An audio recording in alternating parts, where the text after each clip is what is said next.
Okay, guys, we're going to watch a couple minutes here of Robert Whitaker, ADHD, Changing the Child Instead of the Environment. Council for Evidence-Based Psychiatry is the YouTube channel. I would suggest you go take a look at this video if you have a child with ADHD that the corrupt, abusive systems that be are trying to put on medication. Now, as you saw with James's presentation, basically what happened in 1980 when the American Psychiatric Association decided to make this big switch where they'd say these are medical disorders. See, this happened in 1980, guys. This was just recently. It wasn't that there was science behind the creation of these new disorders, but literally people got together and said, we'll construct a new disorder. And in some ways, I think, and I don't know this for sure, but one of the reasons for the construction of attention deficit disorder is they already were starting to use stimulants, and this would both broaden that market and supposedly legitimize it. So that first 30 seconds was jam-packed. You know, he said he doesn't know for sure, but it's just that he can't prove it. You know, this is very well known. It's all documented. It's all there. You guys, like I said, should go watch this video. I have a whole bunch of other videos on this type of thing on my channel, on my playlist, so take a look. So anyway, in 1980, we get attention deficit disorder for the first time. There's no scientific discovery. There's nothing that these kids have something biologically different about them. Do you hear that? No scientific discovery. No biological difference in these children. And you really should go into the DSM even today and see what the symptoms are. The symptoms are, you know, you tap your fingers too much, you talk too much in class, you don't always, and we're talking about 6-year-olds and 7-year-olds. You'll see, often fails to finish things he or she starts, often acts before thinking.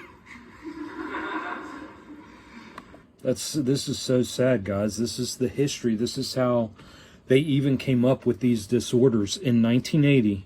Just a bunch of fucking rich assholes, egotistic assholes that were trying to figure out how to push this fucking Ritalin on more people. So they came up with a whole bunch of fucking diseases. Listen to the symptoms. I mean, this qualifies for 50%, 70% of the world. I mean, it's a little ridiculous. I'm not trying. Look at the symptoms, and you'll see that it can characterize almost any child. And then you're trying to figure out, well, when does it become abnormal? And really, it becomes abnormal if you're annoying to the teacher in your class. And that's what it is. They just want compliance. That's all it's about. They want compliance. So if you're annoying your teacher, they're going to call you in, and they are going to highly suggest that you medicate your child. And if you don't, if you refuse to medicate your child and your child continues to act out, they will keep records of this and they will eventually make it mandatory, especially if they can't keep up with their grades and their compliance in that manner. In the United States, at least, we often have screening for this, and teachers are taught to make the diagnosis. And so often the diagnosis arises with a complaint from the teacher, your kid's not behaving well enough. Now, in 1980, when they first do it, they said, well, maybe about 3% of children have a... And guys, they have, imagine these teachers. I mean, some of these classrooms have 25, 30 kids in them, you know? So if they just have a couple kids that refuse to sit still because they just can't, these teachers aren't going to put up with that shit, man.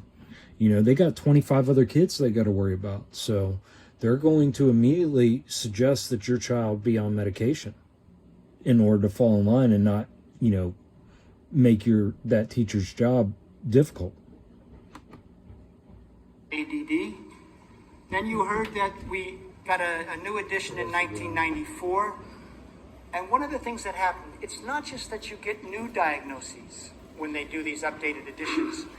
They'll make it easier. They'll have a diagnosis, and then they'll change the criteria for making the diagnosis that makes it easier to make the diagnosis. Did you guys catch all that? I mean, that's crazy. They're just playing around. They do whatever they want, and then they act like they're the experts, and you guys will put highly toxic medications into your children, poisons that are brain altering. Guys, if you know, these guys go into what these drugs do on the long term, and it's disgusting. It's sickening. You're killing your children. It is literally leaving lesions in their brain after long-term use of these medications. Not to mention that it makes them soulless zombies while they're on it in the short term. They'll loosen it or say they'll create different subtypes. And so in 1994, what happened is they made changes to the diagnostic criteria that in their own study said, well, we'll now diagnose another 25% of kids, okay, because we're going to broaden the criteria. It's disgusting, guys. All we are is cattle to them. That's why us as parents, it's our job. I'm going to stop there. But that's why us as parents, it's our job to make sure that we protect our children from this kind of stuff. Again, this is called Robert Whitaker, ADHD, Changing the Child Instead of the Environment. The YouTube channel is Council for Evidence-Based Psychiatry. They only have I think 10 videos on their channel, and they're all excellent. Definitely worth a watch if you have family members, or, you know, if your child is dealing with this, or if you're dealing with this and you just want to know that you're not crazy and that there's nothing wrong with you. You're just non-compliant. You know, we were never meant, guys, as biological beings to sit in a class and be taught stupid shit for 8 hours a day. That goes completely against our liberty and freedom as a sovereign individual. And it's as simple as that.